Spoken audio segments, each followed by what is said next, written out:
Saudações, sejam bem-vindos. Hoje teremos um professor novo. É nada, sou eu mesma.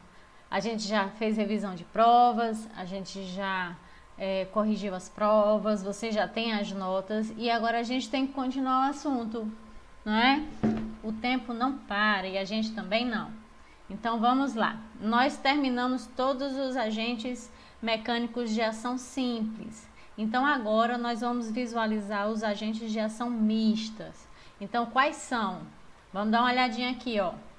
Os agentes perfuro-cortantes, os agentes perfuro-contundentes e os agentes corto-contundentes. Eita, professora, não me parece muito estranho isso daí que você está falando não, porque eu estou visualizando que tem duas coisas que eu já conheço em cada palavra.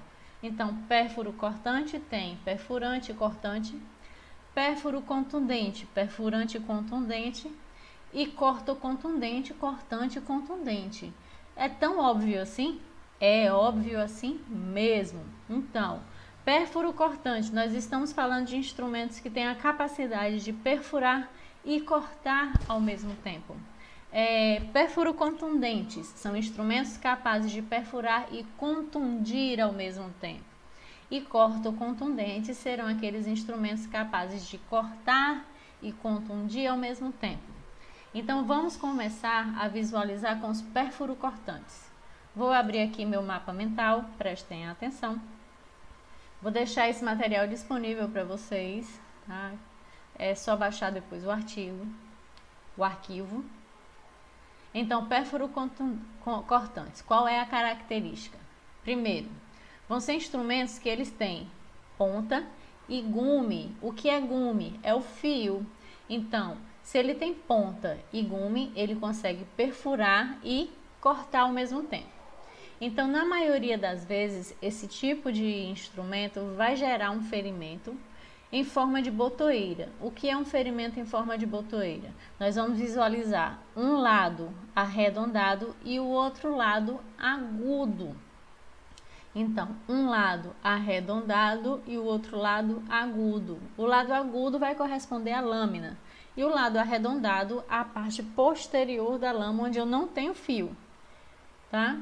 Esse tipo de instrumento, ele vai agir por pressão e secção. Então, eu vou fazer uma pressão e a ponta vai perfurar e o deslizamento da lâmina vai fazer a secção, o corte do tecido, tá? Quais são os instrumentos que são compatíveis com esse tipo de lesão? Geralmente, podem ter um gume, 2 gumes ou 3 gumes. Tendo um gume, quem tem um gume? Faca peixeira, canivete, espada e assim vai. Ferimento com um lado arredondado e o outro agudo nessa situação, porque aí eu vou ter um ferimento com um gume. Eu posso ter também instrumentos com 2 gumes, tipo punhal, tem faca também vazada, que ela tem os 2 lados com lâmina.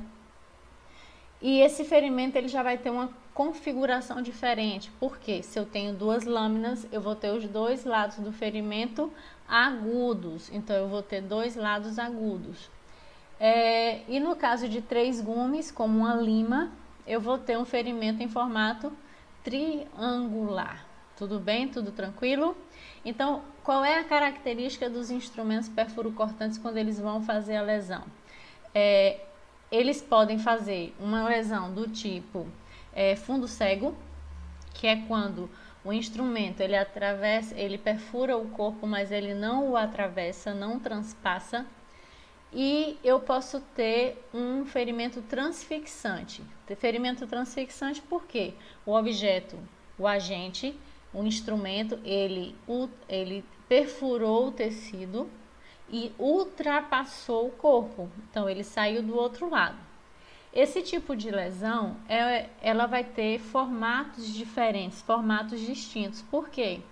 Porque quando o tecido ele é cortado, a tendência inicial dele é se contrair. Para quê? Para evitar uma perda muito grande de sangue. Então, o formato da entrada do instrumento, ele pode variar muito. Ele pode ficar menor do que o objeto que fez o ferimento. Ele pode ficar maior do que o objeto que fez o ferimento, porque eu também posso ter contração ou tensão dos tecidos ao redor, que são aquelas linhas, né, de Fillois e Langers, que a gente já viu. E eu posso ter também um sangramento mais interno do que externo. Eu posso não visualizar muito sangue lá de fora do corpo. Eu posso visualizar mais sangue na parte de dentro, por causa dessa característica da borda do ferimento, da entrada do ferimento, ela se contrair para tentar estancar o sangue, estancar o ferimento. Aí a gente consegue, por exemplo, sem querer puxar para nenhuma questão política, óbvio, mas que eu lembro que quando a Bolsonaro levou a facada, muita gente questionava, cadê o sangue? Eu não vi o sangue, cadê o sangue? Por que a gente não viu o sangue? Porque o sangramento maior, ele é interno. Porque aquela facada, ela foi justamente uma lesão por instrumento pérfuro cortante, tá? E esse instrumento pérfuro cortante, ele tinha um gume. Então, vamos lá. Eu achei interessante essa citação e eu trouxe para vocês. A perícia, diante destas lesões, entre outros problemas, tem de levar em conta a identificação da arma usada, a gravidade dos ferimentos, o tempo de lesão, se essa foi produzida em vida ou depois da morte, sua causa jurídica, a posição da vítima e do agressor e a ordem das lesões e o número de agressores. Então vejam que pelas lesões o perito ele consegue identificar muita coisa. Então, por exemplo, identificação da arma usada. Então, pela característica do ferimento, pode-se sugerir que o ferimento ele pode ter sido gerado por um instrumento pérfuro cortante, de um gume, de 2 gumes e assim vai.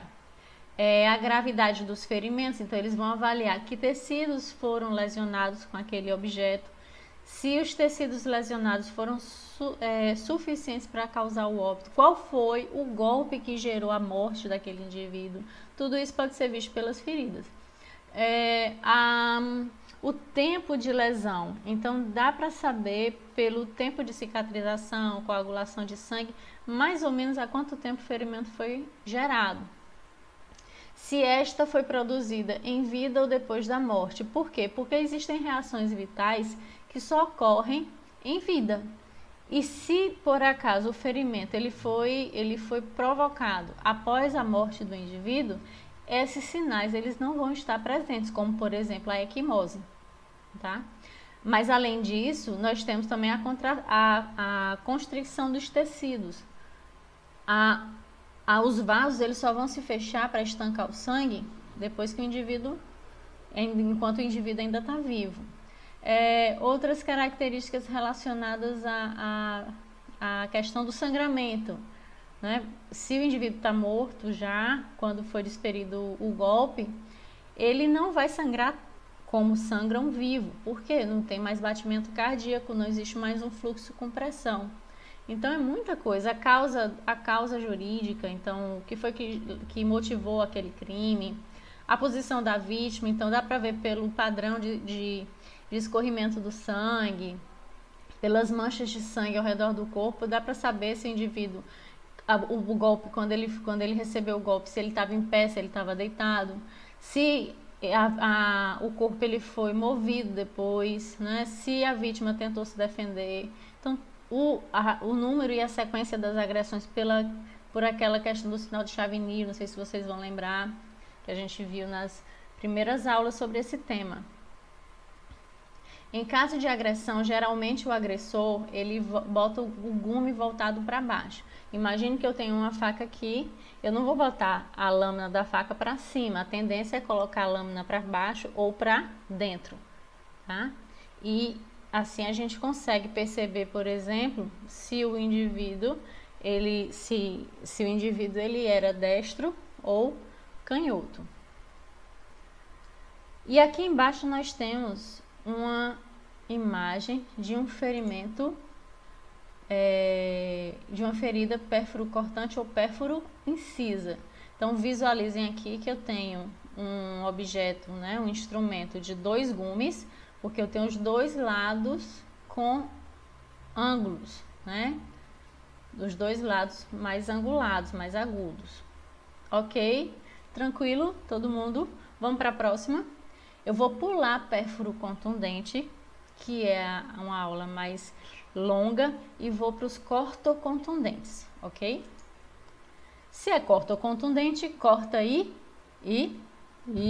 contunde. Muito bem, todo mundo respondeu. Então, cortocontundente possui gume, claro, porque é cortante, e são influenciados pela ação contundente. Quem lembra das lesões por instrumentos contundentes? Vamos lembrar?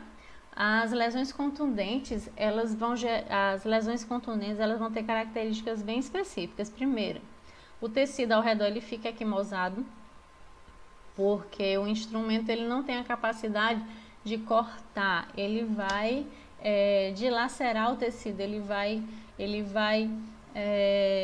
esgaçar o tecido, digamos assim. A impressão visual que dá seria essa. Então, esmagar o tecido vai fazer uma lesão por pressão. E aí eu vou encontrar bordas bem irregulares, eu vou encontrar, às vezes, pontes de tecidos íntegros entre as bordas. Então, eu vou ter uma ferida aqui. Essa ferida ela não vai estar toda aberta. Eu posso encontrar faixas de tecido íntegro no meio, entre uma borda e outra. Geralmente por fora, né, na parte externa do ferimento, eu vou ver o tecido bem danificado e por baixo eu consigo visualizar tecido íntegro. Essas são algumas características das lesões contundentes. O sangramento também não é um sangramento tão extenso quanto das lesões cortantes e a gente consegue identificar uma lesão por contusão dessa forma. Então, no caso dos cortocontundentes, eu vou encontrar um instrumento que tem gume e que também tem a capacidade de contundir. Então, geralmente, instrumentos cortantes cegos, lâminas que são mais grossas, né? Por exemplo, facão, foice, machado, enxada, guilhotina, serra elétrica, moedor de carne, tesoura, unha, dente, tudo isso é lesão cortocontundente. Então, quando o perito vai avaliar, por exemplo, uma mordedura, né, a vítima ela foi mordida pelo agressor, esse tipo de lesão é uma lesão cortocontundente, tá? Com características de mordedura. Inclusive, a perícia ela consegue identificar, se ela tiver um comparativo, se aquela mordedura pertence a um indivíduo suspeito ou não. Então, essas lesões elas vão ser classificadas como lesões cortocontusas. Marca de unha também são lesões cortocontundentes. São lesões cortocontusas, tá? Causadas por instrumento cortocontundente, que são as unhas. As feridas elas vão ter forma irregular, claro. Vão ser mais extensas, porque a gente está falando agora de um instrumento cortante também. Elas vão ser mais profundas e vão ser muito sangrantes, porque além de cortar e romper os vasos que estão naquela região, ela também vai contundir os tecidos ao redor. Então eu vou ver um ferimento muito mais grosseiro, né? Muito mais grave, de maior extensão. Quem nunca visualizou, por exemplo, um ferimento por foice, se visualizar fica chocado, porque realmente é algo muito espantoso, pela característica do instrumento e do tipo de lesão que ele causa, tá? As feridas, vamos lá, não apresentam cauda de escoriação, nem ponte nos tecidos íntegros entre as vertentes da ferida. Por que que eu não tenho aqui ponte de tecido íntegro? Embora os ferimentos contusos, eles tenham essas pontes, nesse caso, como o instrumento ele também corta, ele rompe todas essas pontes de tecido íntegro possíveis. Então, a gente vai ter uma lesão muito mais extensa. Só puxando um pouquinho, a gente está falando aqui de cauda de escoriação. Por quê? Porque os instrumentos cortantes, eles têm essa característica de poder deixar na vítima a marca de uma cauda de escoriação, que ela vai marcar o fim do ferimento. Vamos lembrar de novo a prova. Só que As perfuro-contundentes, cadê? Que perfuro-contundentes? As perfuro-cortantes, elas podem deixar uma cauda de escoriação, tá? Podem, não é obrigatório ter para classificar esse tipo de lesão, certo? E ela vai ser muito menorzinha do que de um ferimento cortante. Exatamente. Que mais? Vamos lá. Estudos cuidadosos da borda da ferida, para poder identificar a profundidade, para identificar as bordas da ferida se tem contusão, comprometimento de órgãos mais internos, entre eles ossos, a gente pode ter várias fraturas aqui, tá? Fraturas traumáticas, e a gente consegue, por exemplo, distinguir quando é uma lesão só cortante, quando é uma lesão corta ou contundente, porque as lesões cortantes elas são mais superficiais. Vamos ver se a gente lembra. Lesões cortantes elas vão ter um comprimento maior do que a profundidade, não é? E aqui a gente visualiza uma profundidade maior, porque o instrumento geralmente é mais pesado também. Ok, tranquilo, prontinho. Vamos dar uma pausazinha, já eu volto com os agentes perfuro-contundentes. Tranquilo? Respirando, 1, 2, 3...